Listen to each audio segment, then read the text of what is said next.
Well, we started this project in early 2020, and we really wanted to explore the local connection between food and art. You know, we're in the midst of this pandemic, and we wanted as a museum to find a way to connect back to our community. So we chose 12 local artists and paired them with 12 local food experts or organizations and gave them about 6 months to create work together. We asked each artist to choose their own area of interest, and from that starting point, we paired them with experts. What you're about to see is the culmination of about 6 months of work and collaboration between these artists and their food experts and MoCA. And you know, the process of that exhibition is just as important as the finished works you're about to see, so it was really important for us to document that process. Pairing food and art is natural. It's happened through history, and we wanted to make that pairing relevant to our community. I think really it's about engaging in your local community, learning what's happening in the food scene, finding ways to support, whether that's a food pantry or the local farmer or a chef. I think really supporting our local creative food community and our artists was something I'd love for them to take from this. We hope you enjoy seeing the process as much as we enjoyed being part of it.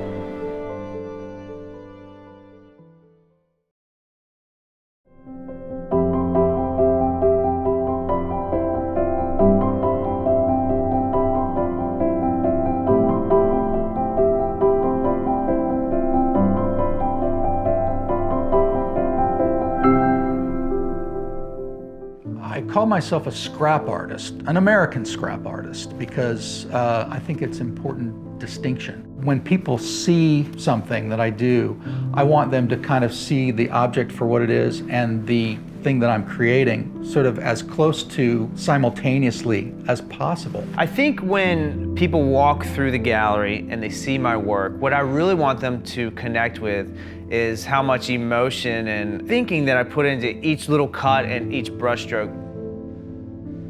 I've never really made art about food, and food is a passion of mine since I was a child. And I've got a cookbook out, and I have a vegan cooking blog, and you would think that I would make art about food all the time. In recent years, most of my work are about animation or illustration. So they are all related to visual storytelling in some way. Animation brought my other interest, storytelling, together. My art style is drawing-based. No matter what medium I'm using, it relies on a drawing foundation. My style is lively, gestural, but representational. The styles that I'm influenced by, mostly in the history of art, are a Renaissance foundation of shading and hatching that goes back to a solid use of light and shadow, chiaroscuro, just an illusion of space on the two-dimensional surface. The way I start any of my drawings, paintings, my sculptures, or animations, they're all based on my sketchbooks. So the most important thing I have in my life is my sketchbooks, and I think those drawings and those sketchbooks are really the bleeding, cutting edge of your thoughts. When you see a painting for the first time or a sculpture, everything that you've seen before comes to that moment, and that dialogue you have with the artist is what he believed was beautiful. I think my strength is connection. I think I like to tell stories, and I tell them through connection, through family. And I think it shows in this project as well, because I'm telling a story and it's also about connection, and it's really personal. As an artist, I really like to communicate about our abilities to create our own stories. So I'm constantly thinking about, how does this communicate what my purpose is? And does it? I was paired with Jerry and Jane Carter in Virginia Beach. They have a small beekeeping operation in their backyard, and their granddaughter, Chloe, who's 10. I said, well, what I'd really like to do is see you working in the hive, with your suits on, and I would love it if Chloe could be there too, because she, the more I talked to Jerry and Jane, the more I realized that Chloe played an integral part in this thing. She's got a lot of savvy. That was the point at which I decided, I've got to focus on Chloe in my artwork. I got to highlight her because it's so unusual.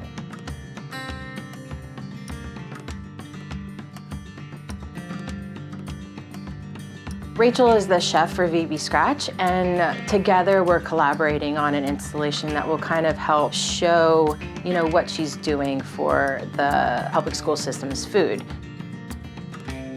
They're starting to cater to growing gardens at the schools and have the students participate in the gardens to develop a relationship with their food, where most kids, a lot of their foods are come processed. My studio practice has always been very playful, and so when we were partnered together, I think that just accentuated the playfulness, or rather it made me focus more on the playfulness. I really wanted to kind of hone in and focus on that perspective of a child, like that curiosity of a child. Because a lot of these students, they don't know that these foods come from plants, They think that they're like grown in a package.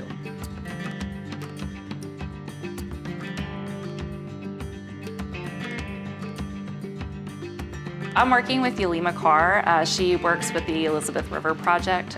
She's a horticulturist and does landscape management. She has been doing a lot of remediation around the park, so working with the kind of cleaning up the groundwater, adding in more plants, and it's really exciting because the more larger animals like otters and things have been coming back into the watershed, and it's really kind of changing the structure of the area. So it has kind of dovetailed nicely with my work because I have a strong interest in native plants and kind of working within the environment.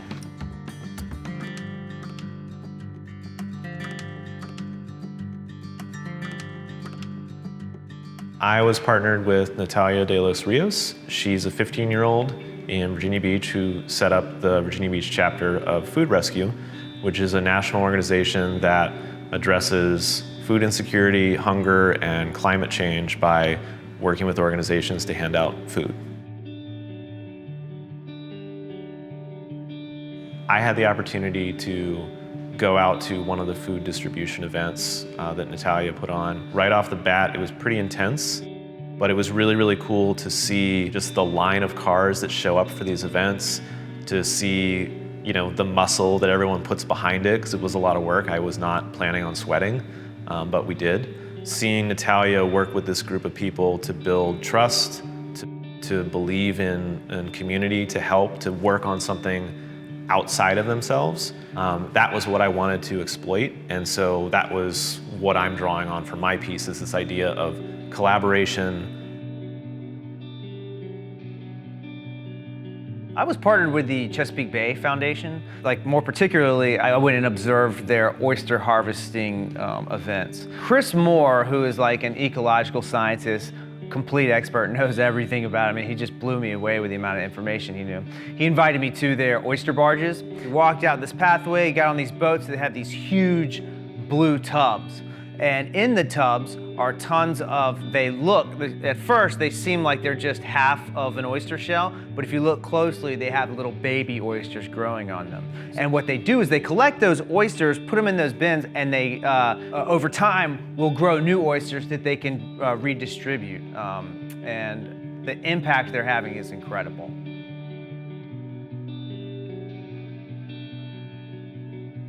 Kevin Jameson was my partner for this project. So Kevin owns the Commune Restaurants, and he owns Prosperity Bakery and also New Earth Farm. He's got a really rich background, and we mostly talked about his interest in sustainable communities and the relationship between that and farming. The conversation with him and the invitation to be part of this project definitely, redirected me to something that's been a passion and gave me a context in which to deal with it artistically. When I first met with Kevin, one of the things he said that resonated the most deeply with me was about soil, that it all starts with the soil.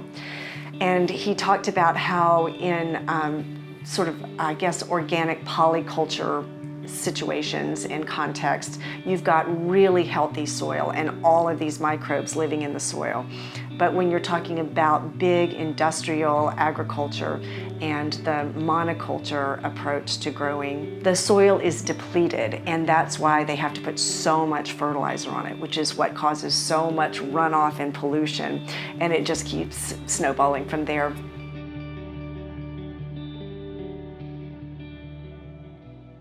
I was partnered with Ashley Grosh of the Farm Life Movement. She has a farm in Virginia Beach, the Pungo area, and also she has a general store of selling products from the farm. It's all about regenerative, sustainable farming. I think the most valuable thing about it was meeting her in person and being on the ground with her on her farm and walking between 200 chickens, pulling out peppers from her garden, touching, feeling, and seeing them. The idea of biodiversity in the ecosystem and how the type of regenerative farming she does is just good for everyone, and the environment and the world inspired me. I've worked with food before as a subject matter, but now I was thinking beneath the layers of the food. It definitely informed my shopping habits and made me consider buying, for example, when you buy 2 apples and they're packaged in styrofoam with a piece of plastic around it. Why do I need 2 apples packaged that way? That's so awful for the environment, and it doesn't make any sense.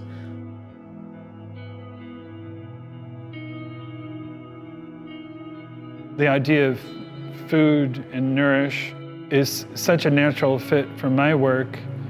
And also with Ian, from our conversations, we've talked about how food has been so central to the idea of family for us. And we've shared lots of ideas about our family experiences. And my work in particular has always been about my family and the importance of a family.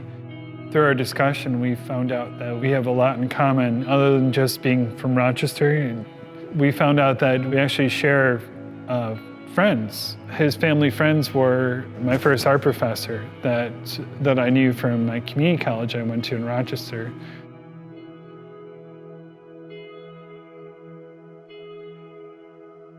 The bakery is mostly about keeping tradition alive. That's what I believe. I'm inspired by keeping that strong within people's families. I understand that there's a lot of customers here that have been coming here for years. That inspires me to bake. That inspires me to be their baker. When I was a designer before, I didn't see my why there. I didn't see the difference I was making in lives, you know? I didn't feel it, you know? I needed to see it. I needed to know that I made something that will go into your home. It's kind of the same way why I paint, you know? When people come to me and tell me their story of how they first got here or how they've been coming here for a long time, it's been like my reason of why I am a baker. You know, that's what I want to do. I want to give back to the people.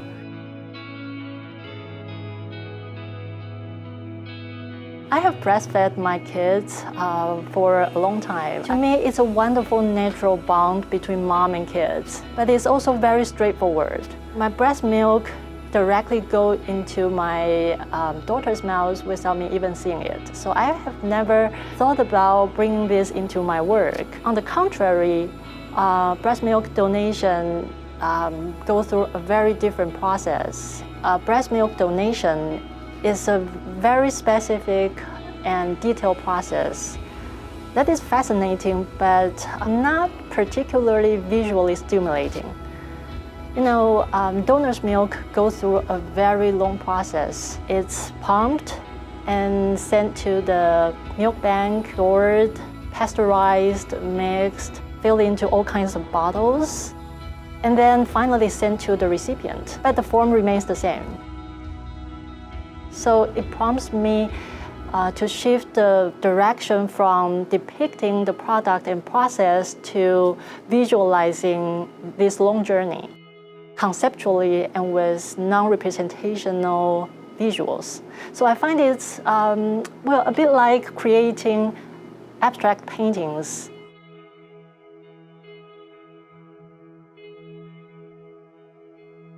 I'm partnered with Katie Abbott. She's an integrative dietitian nutritionist. So she works with people who want to kind of convert to a healthier lifestyle overall.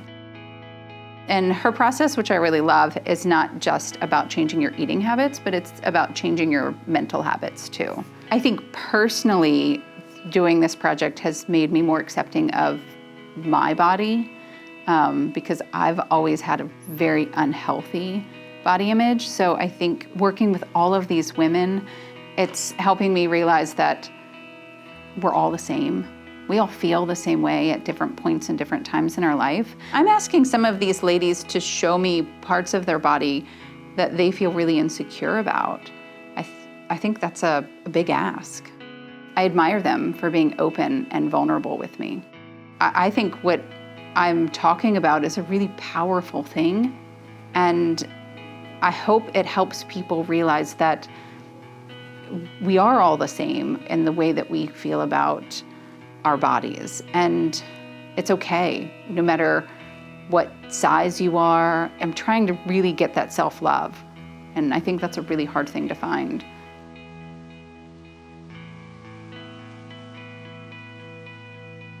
I was paired with St. Paul's Community Development Corporation, and they work primarily in the city of Norfolk to help the actual citizens of that downtown area flourish and thrive. And it's not just about food, but it's about their entire community on a whole. When you hear the word food insecurity, you think about people being hungry. When you hear the word food deserts, you think about people not having access to food anywhere around them. And I learned that those two things really aren't the case. Food deserts many times have food, but it's not a good food. It's not necessarily a healthy food. And that people are struggling, like on a deep level, people are struggling just to get good foods to eat. Because I felt like, like many people, hey, get in the car and catch a bus. But that's hard. I actually went and caught a bus with some people who live in the food desert. And it was I was shocked. I felt like I didn't know the price of a gallon of milk. Like it's a total different experience to have to live this every day. And so it changed my direction of my work. And I started thinking about all of the layers people have to go through to simply get something wholesome to eat.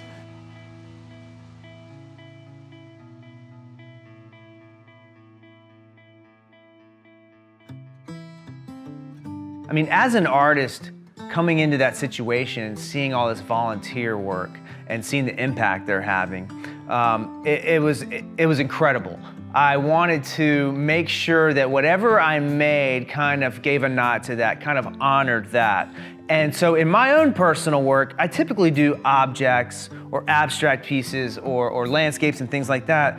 But I decided to jump into a section that I've just never really explored before, which is the human figure. This was perfect because I'm standing there at this event out in the rain and I see all these people working in the rain. They don't care that it's raining, they're getting dirty, and I was just like, man, there's something here. Man, I used to spend so much time on the water. I used to spend so much time walking around those oysters. I've kind of drifted away as in my older age. I fish a little bit, but I've drifted from that. So this project was really nice because it kind of brought me back into the smells and the feels and the textures of the sea life and the shoreline and everything that's around us in this area. I'm still doing some experiments, exploring. Like I said, it's more of creating abstract painting with the subject coming first. So I kind of let the stroke inspire the next stroke. So I'm not creating a narrative about donating milk because, it's more touching when people are just saying it. So instead of that, I kind of use the strokes, inks, shape and forms, and movements to represent the journey of those milk. When I took over the bakery, I met a lot of people, and a lot of them would automatically share with me their stories about how they've been coming here. And so I decided to kind of document that into my sketchbook. I just wanted to document that these are the people of the bakery. The idea behind the sketchbooks was that this is kind of like the recipe book for the bakery, probably because it's hard for me to separate myself as the baker and the artist. My main idea is that you are the food. You are what you eat. It's basically the same idea as you are the food. We're everything we take in. Our family experiences, the music we listen to, the good times, the bad times we've had, our future and our past, the good experiences we have with our family, the bad experiences we have with our family. One of the pieces I'm working on, it's a real simple piece. It's just a large bowl, and there's 3 hands reaching into it. It's a simple idea, but there's so many things that we pull together as a family and we all pull out of. For me, that represents many different things in my life, not just about eating, about sharing, you know. The kitchen table in my family was filled with joy and filled with absolute terror. This will be the first time that I've done kind of like an outdoor installation, and so it's been really interesting working with Yulima and trying to find a way. I think both of us have been really focused on how we can sort of bring this message of backyard sustainability and kind of small scale impact to the public. Seeing her actually doing the work of, you know, the things that I've been learning with my research and artwork, seeing her actually bringing that to life and, you know, remediating Paradise Creek and seeing, you know, all of her work kind of come full circle and how she's sort of nourishing the area ground up. I think it's just really inspiring to see someone taking the, you know, lessons and interests I have with my illustration work and having a real world impact with it. You know, I see this final product as being a collage on a wall, which is not something I've ever done before. So it's definitely out of my wheelhouse, but I'm always up for a challenge and I love growth. And I felt like that was the only way that I could really show the collectiveness. I feel honored that they're being that vulnerable with me about really personal things in their life and willing to show me parts of their body that they might feel shame about. So yeah, it's really amazing. I feel lucky to have this. I was more intentful for this particular project. I don't always go through the entire process of what I'm doing with this piece. Like, I'm actually laying the canvas flat and planting my prints, if you will. You know, so it's almost like I'm in the ground, trying to grow food. You know, all of these processes. How do we practically use food as a catalyst to improve the holistic lives of people? Going into this piece, it was very much putting the idea of collaboration first before myself, which was a real challenge because there's things that I want to do with the piece and things that I am doing with the piece, but the whole point of working with other artists on it is removing ego, which is what Natalia and Food Rescue is all about. The moment that I started being okay with collaborating with other artists, my work changed. Like, my opportunities came up that I wouldn't get before. I got pushed to think of things differently, to do things differently. And so it does take that experience to push forward and to be okay with this idea of like, look, you're asking, Mocha invited me to do this thing, but honestly, this thing doesn't happen with just me. And I really tried to sink into the idea of community because of that, so.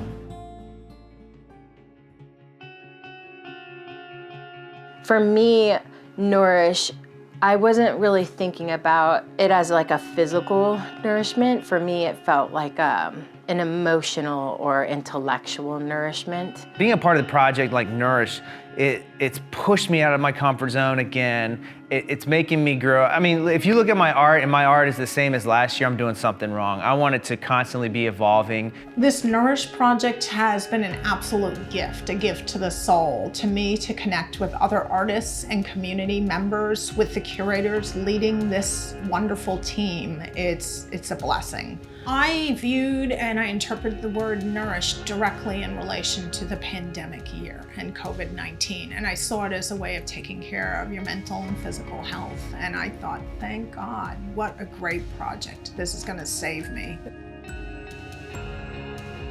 When I was given this project, my first thought was, okay, well, this can't be just me. That it doesn't exist without other people. I think that is largely what this show to me is about, is that it's bigger than you. And you have to be, or you should be okay with the idea of trust and believing in people and just knowing that you're trying to make your community better, you're trying to make your region better, you're trying to make your country better. It's like when I'm trying to define Nourish, or I feel like they nourish me by supporting the bakery, and I nourish them by giving them their bread that they bring home to their families and share. Nourish is to feed me now what I will need later. It is a long-term benefit. It's not a one-time thing. It's a consistent thing. This constant feeding, this consistent giving me what I need. When you nourish someone, you give them the best of what you have.